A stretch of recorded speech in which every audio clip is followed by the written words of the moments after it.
आज का हमारा टॉपिक है थर्मोडायनेमिक्स ऑफ एडजॉर्प्शन। यहाँ हम क्या देखेंगे, ऊष्मागतिकी के सिद्धांत के आधार पर अधिशोषण की क्रियाविधि। सबसे पहले हम लोग तो ये जानेंगे कि जो हमारा अधिशोषण की क्रियाविधि है वो तो स्वतः प्रवर्तित प्रक्रम है। स्वतः प्रवर्तित प्रक्रम क्योंकि इसका मान नेगेटिव में आता है। कैसे? क्योंकि जो अधिशोष्य के अणु हैं वो बाहर उनका बिखराव ज़्यादा रहता है, मतलब उनकी अव्यवस्था की माप बाहरी ओर ज़्यादा रहता है, और जब अधिशोषक की सतह पर अधिशोषक के अणु आ जाते हैं तो उसमें बिखराव कम हो जाती है, जिससे इसका मान नेगेटिव में आता है। अब इसको आगे देखेंगे। सबसे पहले तो हम लोग ये जानते हैं कि जो मुक्त ऊर्जा में परिवर्तन का formula del H minus T del S, जी यहाँ पर मुक्त ऊर्जा को शो करता है, डेल मुक्त ऊर्जा में परिवर्तन, एच यहाँ पर enthalpy means energy, enthalpy means energy, del यहाँ पर एंथैल्पी में परिवर्तन को शो करता है, टी यहाँ पर टेम्परेचर, और एस यहाँ पर एंट्रोपी को शो करता है। एंट्रोपी मतलब अव्यवस्था की माप। अव्यवस्था मतलब जैसे हम एक रूम में अगरबत्ती को जलाते हैं तो उसकी धुआं फैलने लगेगी, तो क्या हम उसको माप सकते हैं क्या? नहीं ना। क्यों? क्योंकि उसकी धुआं तो फैलते ही जाएगी, उसकी अव्यवस्था बढ़ती ही जा रही है। तो ये एग्जाम्पल क्या हो जाएगा? एंट्रोपी में परिवर्तन। अब डेल जी का मान अगर 0 आ जाएगा तो हमारा प्रक्रम क्या हो जाएगा? साम्यावस्था। डेल जी का मान अगर पॉजिटिव आता है, मुक्त ऊर्जा में परिवर्तन का मान अगर पॉजिटिव आता है तो हमारा प्रक्रम अस्वतः प्रक्रम होगा, और अगर मुक्त ऊर्जा में परिवर्तन का मान नेगेटिव आता है तो हमारा प्रक्रम स्वतः प्रक्रम होगा। कैसे? इधर देखिए, मान लो ये हमारा एक कमरा है, ये कमरा नंबर 1, ये कमरा नंबर 2। अब इस कमरे नंबर 1 में हीलियम गैस के बहुत से अणु हैं, ये कमरा नंबर 2 अभी खाली है। मान लेते हैं अगर कमरा नंबर 1 के हीलियम गैस के अणु इस कमरा नंबर 2 में स्वतः आते हैं, मतलब यहाँ पर एक खिड़की है और इस खिड़की को मैं खोल दूँ, इस कमरा नंबर 1 और कमरा नंबर 2 के बीच में एक खिड़की है और इस खिड़की को मैं खोल दूँ, तो कमरा नंबर 1 के हीलियम गैस के अणु धीरे धीरे इधर आने की कोशिश करेंगे स्वतः। यहाँ पर ना ही कोई प्रोसेस करना पड़ रहा है, ना ही कोई फोर्स लगाना पड़ रहा है, ना ही कोई जोर देना पड़ रहा है, तो अपने आप हो रही है, मतलब स्वतः हो रही है। तो स्वतः प्रक्रम हो रही तो इसका मान नेगेटिव में आएगा। अब अगर कभी ऐसा कंडीशन आ जाता है कि इन दोनों रूम में हीलियम गैस के अणु बराबर बराबर हैं, अगर इसमें भी समान होंगे, इसमें भी समान होंगे, तो दोनों इक्वल पोजीशन पर होंगे, जिससे डेल जी का मान 0 में आएगा। और डेल जी का मान 0 में आएगा तो हमारा प्रक्रम क्या हो जाएगा? साम्यावस्था।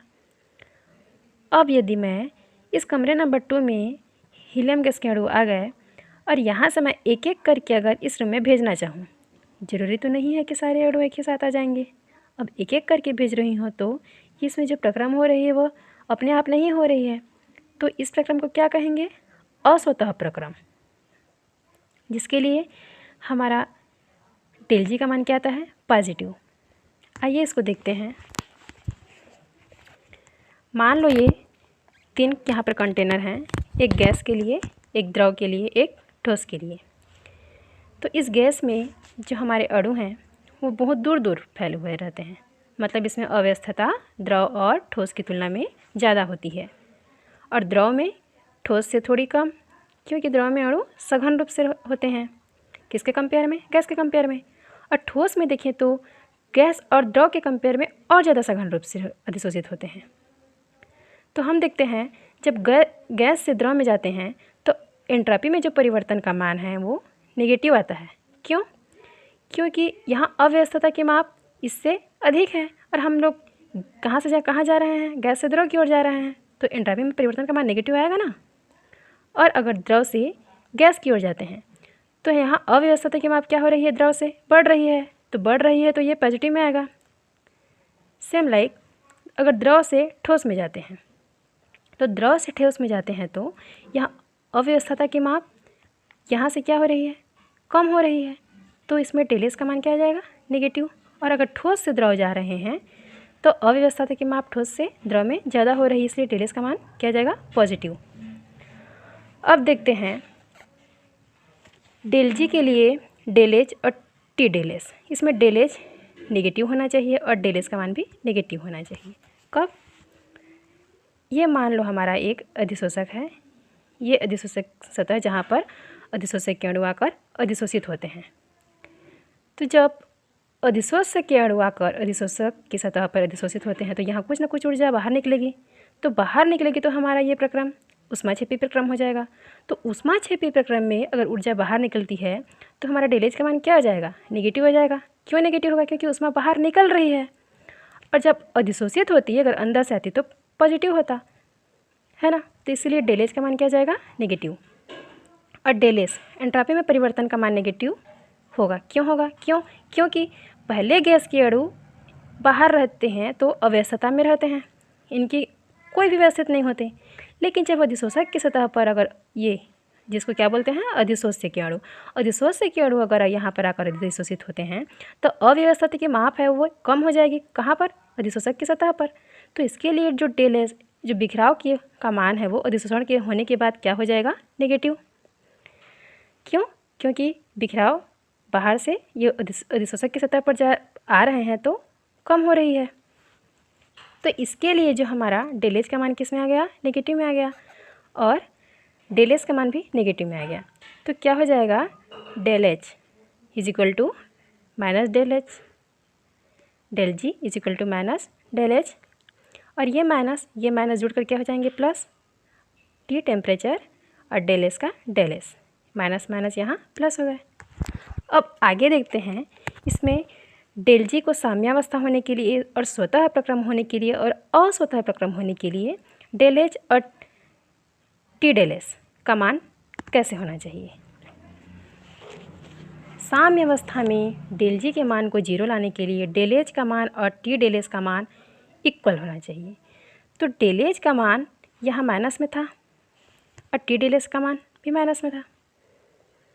तो अगर डेल एच तो माइनस माइनस जुड़कर प्लस हो गए, किसके लिए? यहाँ डेल एस के लिए।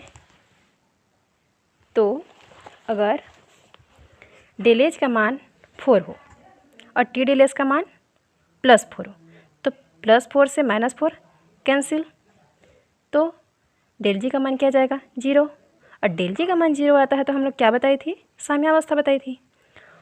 दूसरा देखते हैं, अगर डेल एच का मान टी डेल एस से ज़्यादा हो, अगर डेल एच का मान टी डेल एस से ज़्यादा हो, अगर डेल एच का मान 4, टी डेल एस का मान 3 और ये ऋण धन तो सूत्र के मुताबिक है, तो 4 में 3 जाएगा तो माइनस, क्योंकि माइनस पक्ष का मान बड़ा है, तो ये प्रक्रम क्या हो जाएगा?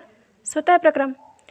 और अगर डेल एच का मान टी डेल एस से कम है, डेल एच के लिए 3, टी डेल एस के लिए 4, माइनस और प्लस सूत्र के मुताबिक, तो इसके लिए किया जाएगा प्लस पक्ष का मान बड़ा है तो +1, 4 में 3 गया तो 1 और प्लस पक्ष का मान बड़ा है तो प्लस, और ये प्रक्रम क्या हो जाएगा?